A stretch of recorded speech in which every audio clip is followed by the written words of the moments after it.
তৃণমূল ৬, বিরোধী ০, কিন্তু একই সঙ্গে চুক্তিভিত্তিক শিক্ষক শিক্ষাকর্মীদের দাবি পূরণও কিন্তু ০। কী রয়েছে আপডেট? পার্শ্ব শিক্ষক, এসএসকেএমএসকে শিক্ষাবন্ধু, পৌরসভা মাদ্রাসার কর্মী, VRP, vocational teacher, part time শিক্ষক থেকে শুরু করে একাডেমিক সুপারভাইজার থেকে শুরু করে রাজ্যের সমস্ত ধরনের এসএসএম কর্মী এবং চুক্তিভিত্তিক যারা কর্মী রয়েছেন, শিক্ষক শিক্ষাকর্মী, তাদের এই মুহূর্তের আপডেট কি রয়েছে। বন্ধুগণ, শুরুতে আপনাদেরকে জানিয়ে রাখি, অত্যন্ত পজিটিভ নিউজ দিয়ে আমরা এই ভিডিও শুরু করছি। আপনারা অনেকেই এই মুহূর্তে হতাশ রয়েছেন এবং অনেকেই কিন্তু যে ভাবনাটা রাখছেন যে রাজ্য সরকার আন্দোলন ছাড়া কিছুই দেবে না, একটা চরম আন্দোলনে নামতে হবে। এই বিষয়ে আমরা যদিও পরে আসবো, কিন্তু একটা বিষয় বলে দিচ্ছি যে আজকেও আমাদের কাছে সেই একই বার্তা থাকবে যে রাজ্য সরকার তথা মুখ্যমন্ত্রী প্রত্যেক চুক্তিভিত্তিক শিক্ষক শিক্ষাকর্মীদের জন্য পজিটিভ চিন্তাভাবনা রাখছে। প্রত্যেকেরই বেতন বৃদ্ধি হবে এবং কেন হবে, কিভাবে হবে, কত হবে, এই বিষয়ে ডিটেলস জানতে হলে অবশ্যই প্রতিবেদনটি আপনাদেরকে শেষ পর্যন্ত দেখতে হবে। বন্ধুগণ, তার আগে কিছু আলোচনা রয়েছে। আপনারা সকলে জানেন যে যখনই পার্শ্ব শিক্ষক হোক বা এসএসকেএমএসকে হোক বা অন্যান্য চুক্তিভিত্তিক শিক্ষক শিক্ষাকর্মী হোক, যখনই বেতন বৃদ্ধি বা দাবি আদায়ের একটা বা দাবি পূরণের একটা সম্ভাবনা দেখা দেয়, তখনই কিন্তু নেতৃত্বদের মধ্যে কোথাও না কোথাও একটা মনোমালিন্য হয়। প্রথমে আপনাদেরকে আমরা একটা পোস্ট দেখাবো না, শুধু বলবো। সেখানে জয়েন্ট ফোরামের নেতৃত্ব, পার্শ্ব শিক্ষক জয়েন্ট ফোরামের নেতৃত্ব জানাচ্ছেন যে জয়েন্ট ফোরামের নেতৃত্বরা কে বলেছেন সিদ্ধান্ত না করেই একটা মিটিং ডেকেছেন। কোথায় ডেকেছেন, সেখানে কেন হবে, এই বিষয়ে নাকি যিনি সভাপতি রয়েছেন প্রেসিডেন্ট সাহেব, তিনি নাকি কোনো আলোচনা করেননি। এবং সেই সঙ্গে একটা অভিযোগ রয়েছে যে পূর্বেও তিনি কোনো ধরনের সিদ্ধান্ত সকলকে নিয়ে তিনি গ্রহণ করেননি, যা করেন একাই করেন, এই ধরনের একটা অভিযোগ। এবং এই অভিযোগ বা এই পোস্টের আসল কারণ কি? এই পোস্টের আসল কারণ কোথাও না কোথাও একটা বিভ্রান্তির সৃষ্টি করা। প্রথমেই আপনাদেরকে আমরা বলে রাখি, আপনারা অযথা বিভ্রান্ত হবেন না। এবং একটা যে সময়সীমা দেওয়া হচ্ছে নেতৃত্বদের পক্ষ থেকে, কারণ আপনারা যদি নেতৃত্বকে বিশ্বাস করে থাকেন তাহলে নেতৃত্বদের কথা মতো কিন্তু চলতে হবে। সেখানে ধরুন 10টি নেতৃত্ব রয়েছে, কোনো এক নেতৃত্ব কিছু একটা বলল, তার মানে এই নয় যে সে ঠিক বলেছে। যদিও সে ঠিক বলেছে, কিন্তু আসলে যেটা আইনত দিক থেকে বা নিয়মের হিসেবে তিনি কিন্তু ভুল সিদ্ধান্ত নিচ্ছেন। এই বার্তাটা যতক্ষণ না আপনারা পৌঁছাবেন, ততদিন না পর্যন্ত এই নেতৃত্বরা আপনাদেরকে নিয়ে ছেলে খেলা করবে, আপনাদের আশা নিয়ে, আপনাদের ভবিষ্যৎ নিয়ে ছেলে খেলা করবে। কারণ আপনারা দেখেছেন বিগত দিনের যে ইতিহাস, অনেক নেতৃত্ব চুক্তিভিত্তিকদের সিঁড়ি হিসাবে ব্যবহার করেছে রাজনৈতিক পদ পাওয়ার জন্য বা আরও কিছুর জন্য, যাক আমরা এই বিষয়ে ডিটেলসে যাচ্ছি না। কিন্তু বিষয়টা একেবারে অসত্য নয়, বিষয়টার মধ্যে কিন্তু বাস্তবতা লুকিয়ে রয়েছে। অর্থাৎ আপনাদেরকে সজাগ হতে হবে। আন্দোলন ছাড়া দাবি আদায় হবে না, এবং এই মুহূর্তেই আন্দোলন প্রয়োজন, অবশ্যই প্রয়োজন যদি সরকার দাবি পূরণ না করে। কিন্তু যেখানে নেতৃত্বরাও জানেন যে সরকার পজিটিভ রয়েছে, এই যে দীর্ঘদিনের একটা সরকারপন্থী নেতৃত্ব যারা দীর্ঘদিন রয়েছে, 5 বছর 10 বছর 15 বছর ধরে দায়িত্বে রয়েছেন, তারা কি একেবারে সাইলেন্ট ছিলেন? না, তারা কি দাবির বিষয়ে কোনো একটা চিঠিও দেয়নি মুখ্যমন্ত্রীকে বা শিক্ষা দপ্তরে? তারা কি একবারও বলেনি যে এই সকল বঞ্চিত শিক্ষক শিক্ষাকর্মী যারা রয়েছেন তাদের বেতন বৃদ্ধিটা করতে হবে? তারা কি শিক্ষামন্ত্রীর কানে বিষয়টা তোলেননি? তুলেছে।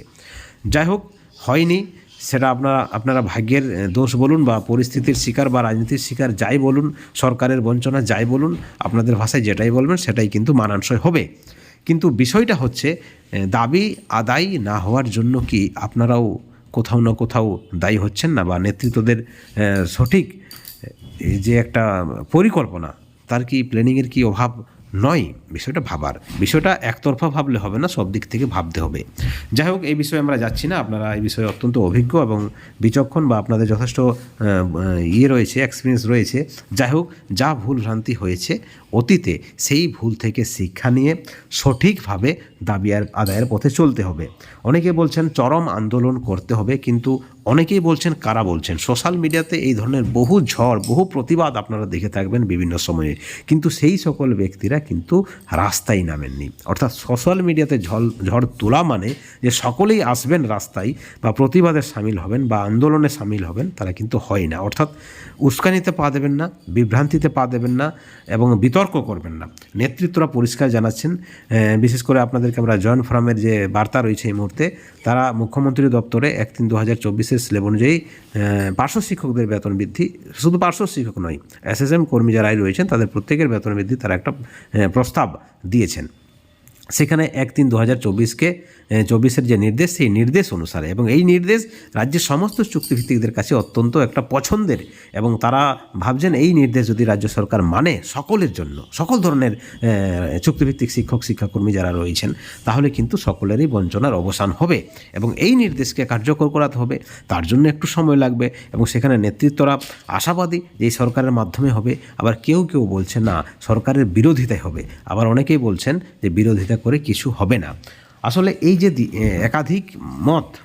একাধিক মতামত থাকছে, সেটাও কিন্তু কোথাও না কোথাও পরবর্তীতে সমস্যার সৃষ্টি করতে পারে। নেতৃত্বরা বলছেন তারা মুখ্যমন্ত্রী দপ্তরে দাবিপত্র পেশ করেছেন এবং সেখানে প্রসেসিং চলছে। এই যে বার্তা, প্রসেসিংয়ের যে বার্তা, সেটা যেমন আপনাদেরকে দেওয়া হয়েছে, এবং ঠিক একই সঙ্গে শিক্ষামন্ত্রী জানিয়েছেন যে শীতকালীন অধিবেশন থাকার জন্য তিনি বসতে পারছেন না এবং তিনি পরবর্তীতে সময় দেবেন। আন্দোলনের জন্য 10-15টা দিন এমন কোনো বেশি সময় নয়। যাই হোক, কয়েকটা দিন যদি ধৈর্য ধরা হয়, সেখানে সরকারকেও একটা সময় দেওয়া হোক বা এই বার্তা পৌঁছে দেওয়া হোক। ইতিমধ্যে যেভাবে হুটহাট সিদ্ধান্ত নিচ্ছেন, কোনো একক নেতৃত্বের মাধ্যমে কি আন্দোলন একটা বৃহত্তর আকার নেবে, বিষয়টা ভাবনার। এবং যদি আন্দোলন করতে হয় তাহলে যৌথ ফোরামের পক্ষ থেকে করতে হবে, জয়েন্ট ফোরামের পক্ষ থেকে করতে হবে। সেখানে সরকারপন্থীরাও সকলে সামিল হবেন, তাতে কিন্তু রাজ্য সরকার যথেষ্ট পরিমাণে চাপে থাকবে। সেখানে যে প্রচার হবে বিভিন্ন সোশ্যাল মিডিয়া থেকে শুরু করে, যারা টপ লিডিং মিডিয়া হাউস রয়েছে, এবিপি আনন্দ থেকে শুরু করে, আনন্দবাজার পত্রিকা থেকে শুরু করে বিভিন্ন ইউটিউব চ্যানেল তো রয়েছে, প্রত্যেকেই যে প্রচারটা করবেন তাতে কিন্তু অবশ্যই চরম একটা চাপে পড়বেন রাজ্য সরকার। তাহলে আন্দোলনে যদি করতে হয় সেটা কিন্তু একত্রিতভাবে করতে হবে। সেখানে পার্শ্ব শিক্ষকদের হোক বা এসএসকেএমএসকেদের হোক বা অন্যান্য কোনো চুক্তিভিত্তিক শিক্ষক বা শিক্ষাকর্মীদের হোক। কিন্তু পজিটিভ বার্তা রয়েছে। আমরা যে খবর আপনাদেরকে আমরা বারবার দিয়ে আসছি, আমাদের কাছে খবর রয়েছে, আমরা বিভিন্ন সময় দপ্তরে গেছি, আধিকারিকদের সঙ্গে কথা বলেছি, তৃণমূলের বিশ্বস্ত সূত্র আমাদের খবর রয়েছে, প্রধানমন্ত্রীর দপ্তর সূত্রে আমাদের খবর রয়েছে যে প্রত্যেকের জন্য ভাতা বৃদ্ধির একটা ইঙ্গিত রয়েছে। অর্থাৎ কোনো নেগেটিভ চিন্তা ভাবনা কিন্তু নেই। অর্থাৎ এই ভাবনা চিন্তাটাকে কাজে লাগাতে হবে। এবং অপরদিকে রাজ্য সরকার একাধিক দপ্তরের বেতন বৃদ্ধি করেছে, অর্থাৎ করাতে হবে, এই আশাটা রাখতে হবে এবং চেষ্টাটা রাখতে হবে, প্রচেষ্টা রাখতে হবে, নেতৃত্বদের উপর বিশ্বাস রাখতে হবে।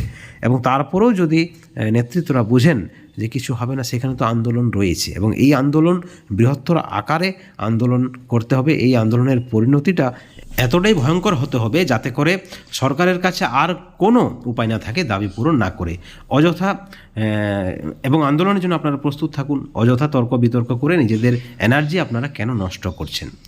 অর্থাৎ যদি আন্দোলনের প্রয়োজন হয় আপনি প্রস্তুত থাকুন। শুধুমাত্র সোশ্যাল মিডিয়াতে ঝড় তুলে লাভ নেই, কারণ সোশ্যাল মিডিয়াতে যারাই ঝড় তুলছেন তারা কিন্তু রাস্তায় থাকে না বা তাদেরকে অংশগ্রহণ করতে দেখা যায় না আন্দোলনে বা মিটিং মিছিলে বা অনশনে। বন্ধুগণ, এই ভিডিওর পরিপ্রেক্ষিতে অবশ্যই আপনাদের মতামত আপনারা কমেন্ট করে জানাবেন। ভালো থাকবেন।